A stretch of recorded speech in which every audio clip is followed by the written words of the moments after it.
지금 더 큰 위협 중에 하나가 중국의 많은 대형 언어 모델, LLM 모델들이 계속 하드웨어의 어떤 부족을 좀 커버할 수 있는 아주 고도화된 모델들을 좀 개발하는 이유도 다방면에서 격차를 줄일 노력을 할 것 같습니다. 장비도 만들고 칩을 최대한 덜 쓸 수 있는 모델을 계속 개발하는 것도 굉장히 가속화되고 있고 10년이라고 얘기했던 그런 생태계 경험을 쫓아가는 속도가 단축은 될 가능성은 있죠.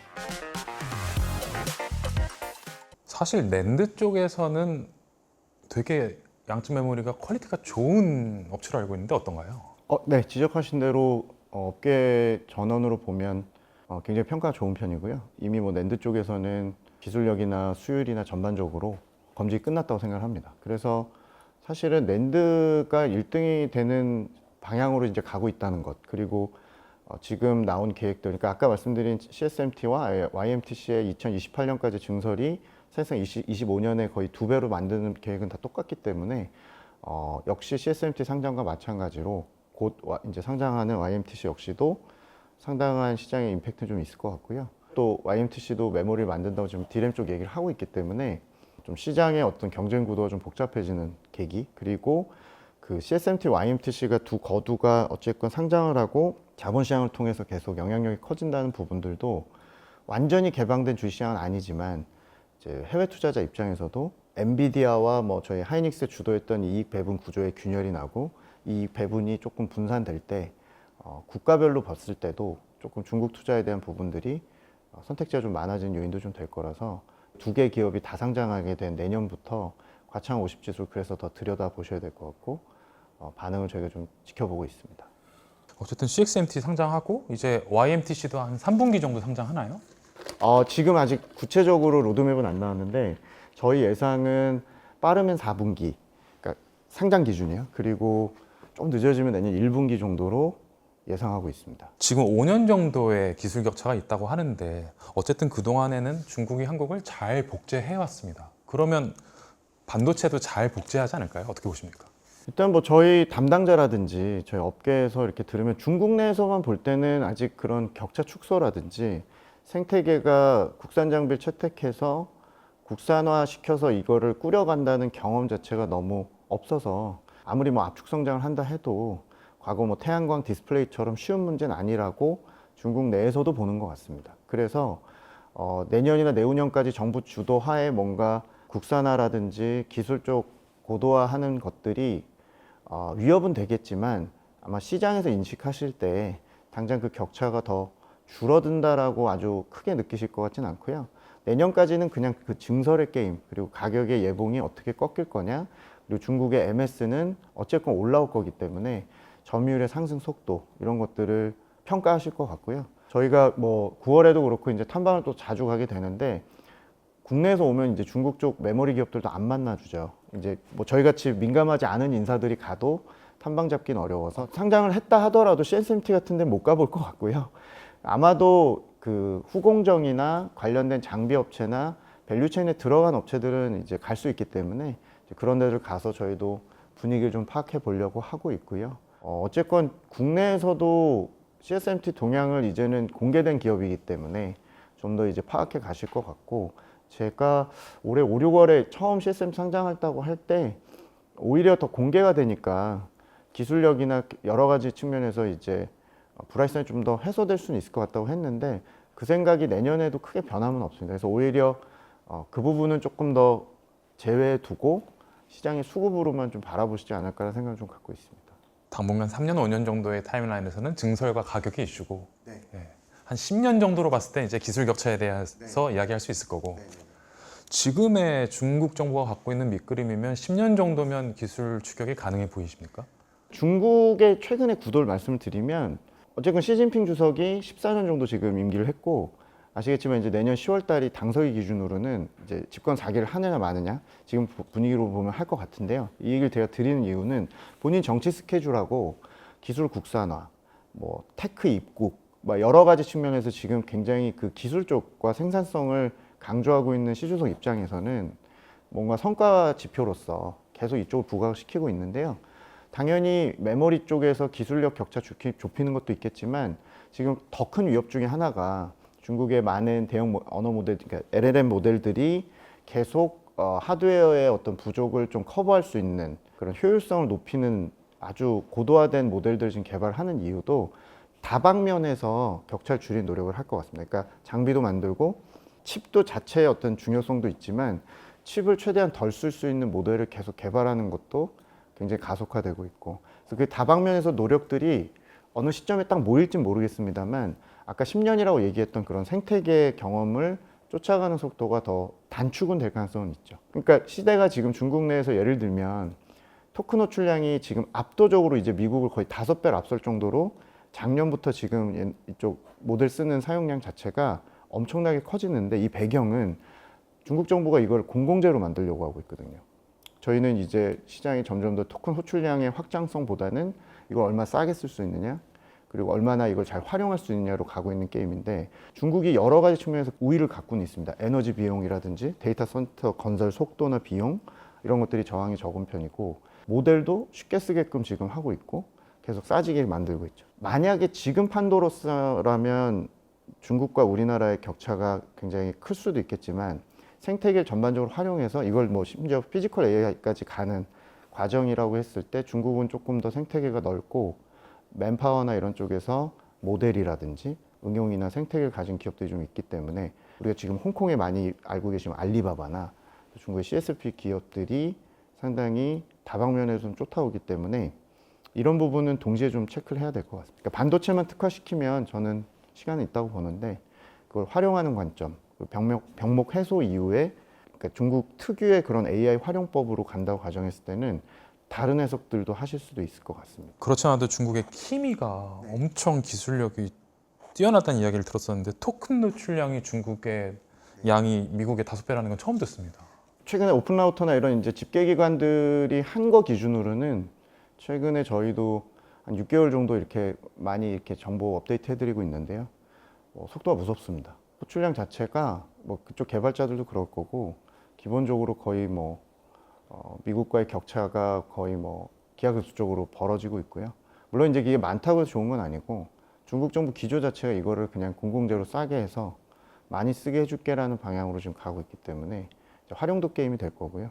시장도 그 활용도 게임으로 점점 간다면 이제 호출 단위당 수익성, 지금 시장이 걱정하는 그런 하이퍼스케일러가 결국에 이 돈이 회수가 될 거냐, ROI 게임 이런 것들이 중국 내에서는 조금 가성비 전략으로 가고 있기 때문에 돈을 당장 벌 것 같진 않아요. 사실은 미국의 M7이나 그 정말 혁신적 위대한 기업들만큼 한 개 기업을 투자하시는 개념은 아니겠지만, 중국 밸류체인 투자는 되게 다양하게 하실 수 있고요. 당장은 일단 상업 쪽보다는 이걸 활용해서 어찌됐건 하겠다는 거니까, 제 경험적으로 중국이 가성비를 했을 때 사실은 다 씁니다. 중국 걸 안 쓴 적은 없죠. 이제 탈중국 자체가 그렇게 쉽진 않거든요. 그런 측면에서 중국도 그런 걸 좀 노리고 있기 때문에 좀 지켜보실 필요가 있을 것 같습니다. 중국 경제 말씀 조금 나눠볼게요. 팀장님께서는 중국의 불균형을 되게 강조를 해오셨는데, 현재 시점에서 중국 경제에서 가장 두드러지는 불균형은 무엇입니까? 그러니까 제가 이제 이쪽 테크 쪽 연계해서 좀 말씀드리고 싶은데요. 그러니까 3가지 정도 불균형인데, 하나는 아시아 국가들 대체로 비슷합니다만 수출과 내수의 불균형, 혹은 K자, 그리고 첨단 산업과 정부가 밀어준 육성 산업 대비 전통 산업들, 일반적인 서비스업이나 우리가 중국이 화려했던 시절의 부동산이나 건설업, 이런 것들은 격차가 지금 너무 더 벌어지고 있는 상황이라서 성장 불균형의 어떤 모습들이 하나가 돈의 흐름을 바꾸고 있고, 두 번째는 비슷한 맥락에서 저희가 레버리징이라고 얘기하는 이 부채 조달이나 신용 사이클도 대단히 양극화된 모습. 그래서 앞서도 제가 장기금리도 말씀드리고, 중국은 신기하게도 지금 대출이 빠지고 있다고 말씀드렸는데, 대출은 은행권에서 빠지는데 자본시장을 통한 IPO나 산업자본을 통한 이런 투자는 훨씬 더 가속화되고 있죠. 대출이 아닌 쪽에 그 조달하는 자금들은 대부분 다 이런 반도체, 바이오, 로봇, 전기차 이런 쪽에 이제 특화되는 거라서 이쪽도 결국에 상당한 투자 쪽 확장이 될 것 같다. 이런 불균형이 또 있고요. 마지막 3번째는 투자자들이 엄청나게 이제 저희도 그렇습니다만 테크 투자 외에 다른 순환매나 대안을 못 찾고 있어서 업종의 불균형도 굉장히 심합니다. 제가 이 얘기를 평가를 드리는 이유는 결국에 자금들의 흐름이 정부가 한 번만 탁 건드리는 그 방향을 잡아줬는데도 알아서 물줄기가 그렇게 이제 흘러가는 큰 그림으로 좀 그려지고 있고요. 단적으로 예를 들면 7월 달에 코스피 장세 어려울 때 중국 투자자들도 떨었던 이유가 아까 테크주 투자를 많이 했다고 말씀드렸는데요. 중국의 현재 주식형 펀드들이 전자업종이나 이런 광통신 관련된 테크주에 실어놓은 비율이 무려 65%, 70%에 육박했었습니다. 중국 현지에 설정된 펀드들이요. 그러니까 이 비율이 얼마나 높은 거냐면 과거 중국이 뭐 은행이 좋았던 적도 있고 마오타이 같은 백주가 좋았던 적도 있고 기존의 주도주들이 있었던 그 사이클에서 보통 한 20% 편입비가 올라가면 과열이다. 20%가 이제 한 6개월 넘어가면 버블이다 했는데요. 60%입니다.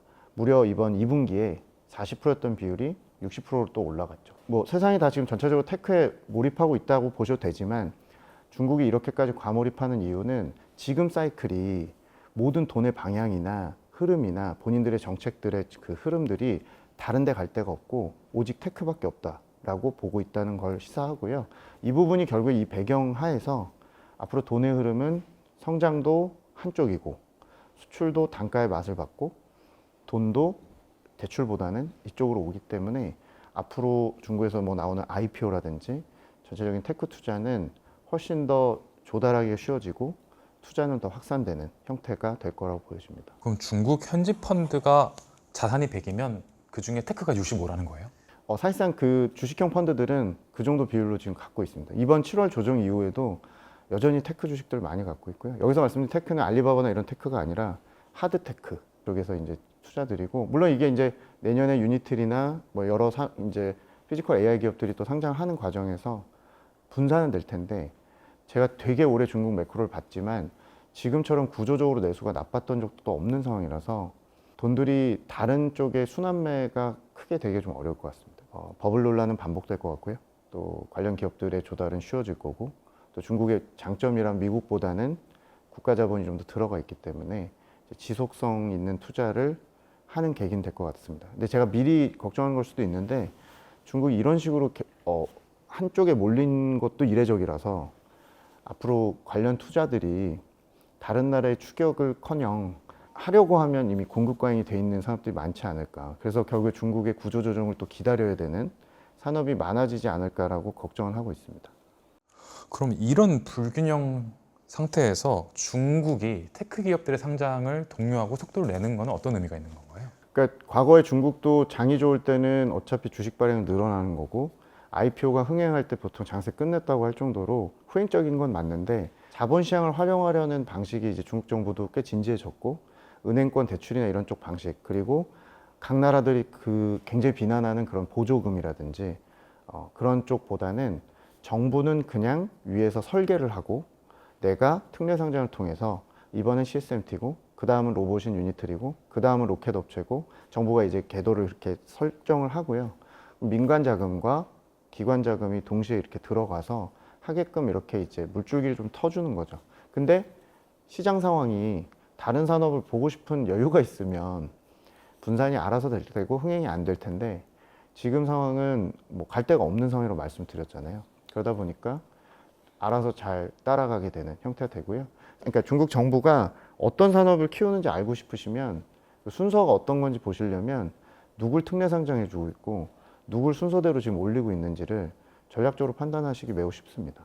중국 증시에서 주목할 만한 테크 기업이나 테크 기업의 이벤트가 있다면 뭐가 있을까요? 상장 쪽을 많이 보셔야 될 것 같고요. 정부가 이제 과창판이라든지 홍콩에 이제 상장을 하는 순서가 꼭 뭐 정부가 생물은 아니지만 정부의 의도를 갖고서 저는 한다고 말씀드렸고, 이제 특례 상장을 허용한 지가 얼마 안 된 과창판 입장에서 그 다음 순서로 저희가 볼 수 있는 게 중국이 꽤 중요하게 본 것 중에 하나가 이제 로켓입니다. 상업용 항공 우주 섹터라고 중국에서 얘기하는 이 우주 관련 기업들이 누가 최초로 1호로 상장하는지, 뭐 대표적으로 뭐 랜드스페이스라든지 몇 개 업체들이 있는데요.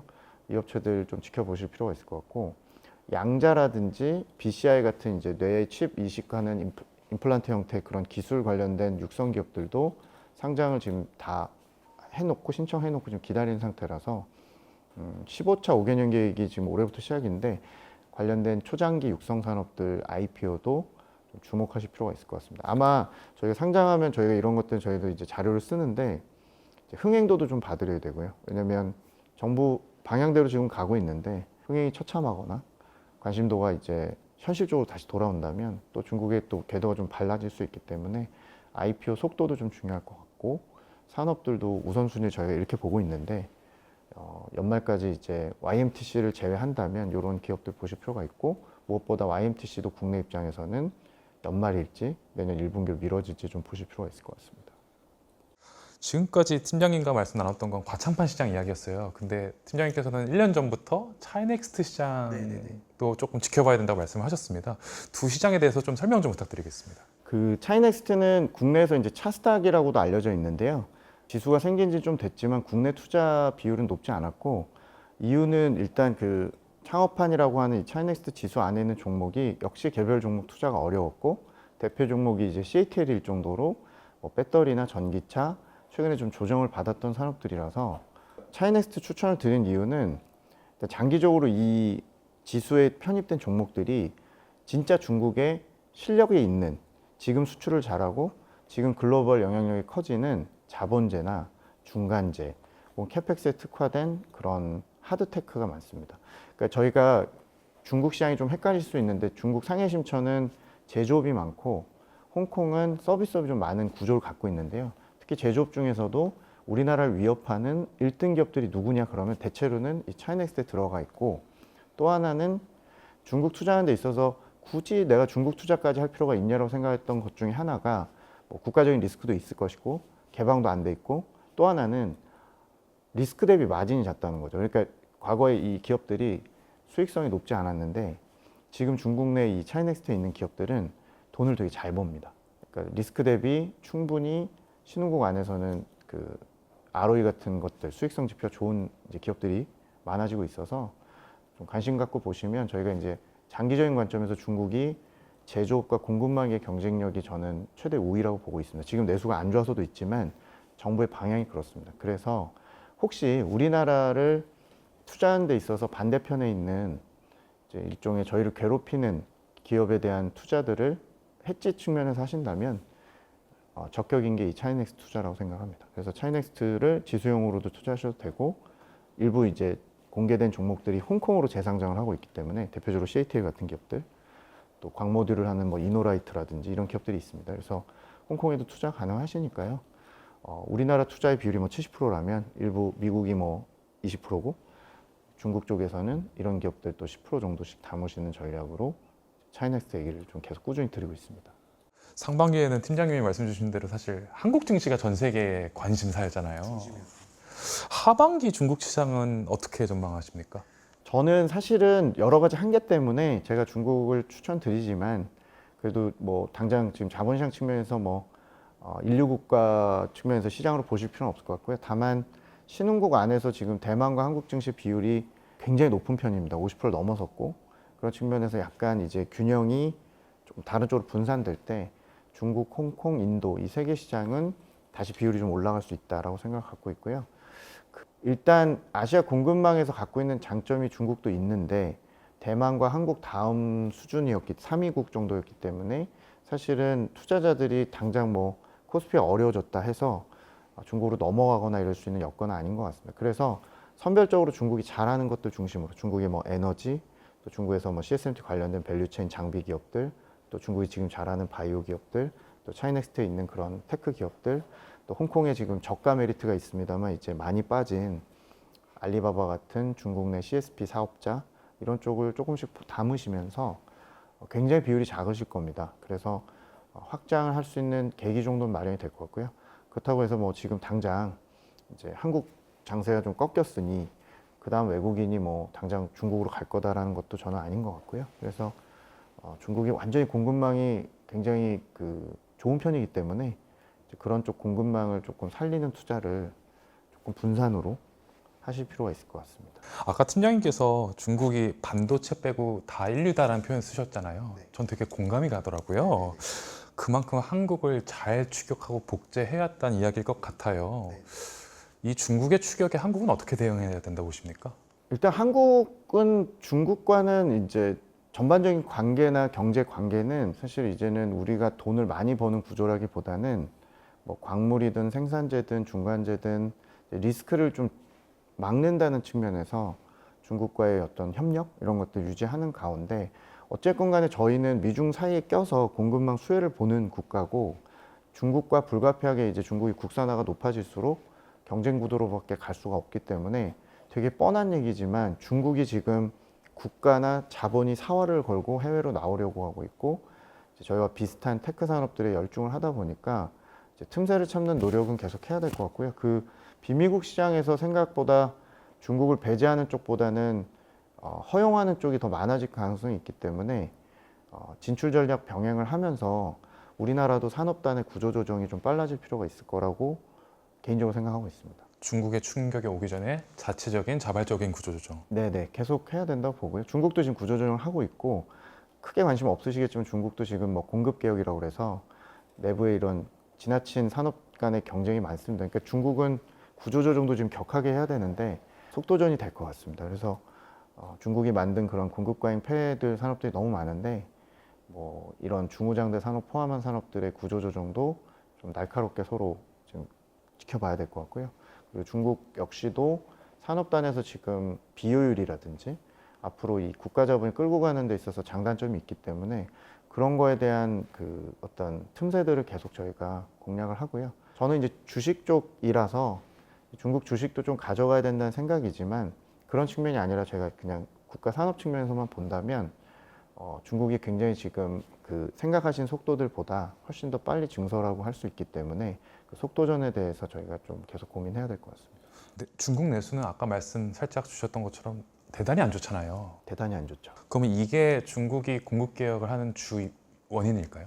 그 중에 하나입니다. 그러니까 중국은 지금 내수 산업, 서비스 산업, 또 각종 기존의 제조업들 대부분 다 공급 과잉이고요. 반내권이라고 그래서 이제 내권이라는 현상은 소모적 가격 경쟁을 의미하고요. 안으로 파고드는 출혈 경쟁을 의미하는 한자인데 그걸 반대하겠다, 안티하겠다는 정책을 시진핑 주석이 나름 캠페인 형태로 주력 사업으로 하는데 중국도 지금 기존에 쉽게 돈 벌던 주체들이 다 어려워져서 정리를 하는 작업이고요. 그 중에 하나가 이 반내권, 그러니까 공급 개혁입니다. 그래서 이거는 되게 복합적인 여러 영역에 걸쳐져 있습니다. 지방정부한테도 해당이 되고요. 내수산업에도 지금 다 해당이 되기 때문에 공급 가지고 되는 건 아니고 사실은 수요가 좋아지면 해결이 되겠지만 중국이라는 나라가 구조조정할 때 수요 좋아지면 또 과잉이 살아나니까 중국 정부는 수요는 세게 안 살리고 살리기도 어렵고 내부적으로 공급을 먼저 이제 줄이는 형태. 그래서 뭐 아시는 태양광, 배터리, 또 뭐 기존의 철강, 화학 이런 산업도 있고 심지어 플랫폼 기업들, 전자상거래, 배달하는 그런 기업들도 억제시키고 있고 다방면에서 지금 방향을 좀 틀고 있어서 공급을 줄여서 좋은 산업들도 또 꽤 있습니다. 근데 이거는 저희가 장기 트렌드라기보다는 불가피한 선택들이고요. 구조조정 전에 이제 앞으로 한 3, 4년 이제 돌입했다고 보시면 될 것 같습니다. 그러면 이런 다운사이징을 민관이 다 하고 있고 논란 한참 됐었던 부동산도 여기 포함되고 그렇죠. 부동산이 이미 한번 크게 망가진 거고요. 부동산 같은 경우는 너무 걸린 산업들이 많았어가지고 이제 주식시장에서는 이미 시가총이 다 날아가서 더 빠질 것도 없고 반영이 안 되죠. 근데 이제 산업단에선 고용 측면이나 여러 측면에서 지금 후폭풍이 계속 있고요. 또 가계가 역자산 효과가 너무 커서 10억짜리 집이 지금 거의 6억이 된 거라서 딱 폭이 한 40%까지 되죠. 그러니까 60% 이상을 갖고 있던 가계는 소비를 하기가 어려웠던 거고요. 그래서 그 후유증이 지금 6년 차인데 바닥은 통과하고 있습니다만 여전히 중국 가계는 신기하게도 빚을 내서 집을 사기보다 현금으로 지금 사고 있고 LTV 비율도 굉장히 낮아서 독특한 구조로 지금 가고 있죠. 그래서 중국 소비나 구조적인 내수 회복을 지금 보기에는 너무 판을 많이 깨놨고요. 그래서 중국 정부가 이 접근법을 단순한 보조금이나 미국식 소비 부양보다는 조금 구조적으로 접근하고 있습니다. 근데 이게 좋게 말해서 구조적이지 시간이 되게 걸릴 것 같습니다. 어떻게 보면 제가 제일 답변을 못 드리는 게 내수 어떻게 될 것 같냐. 그리고 이제 동북아시아 국가들이 뭐 소득 3만 불, 4만 불 갔는데 이제 13,000불에 위치한 중국이 지금까지는 훌륭했는데 앞으로 이거를 극복할 수 있느냐. 기술 입국이나 뭐 테크 가지고만 할 수는 없는 거고 더구나 AI 시대인데 70% 고용을 하는 서비스업이 이렇게 망가졌는데 앞으로 대안은 뭘까요? 라고 하면 사실 저도 답은 못 드립니다. 이 모델이 어떻게 성공할지는 모르겠고요.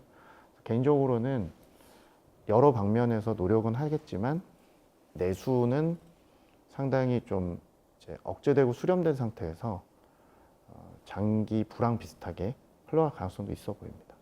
예, 앞으로 잘 주시해 보도록 하겠습니다. 네, 지금까지 김경환 팀장님과 말씀 나눴습니다. 오늘 고맙습니다.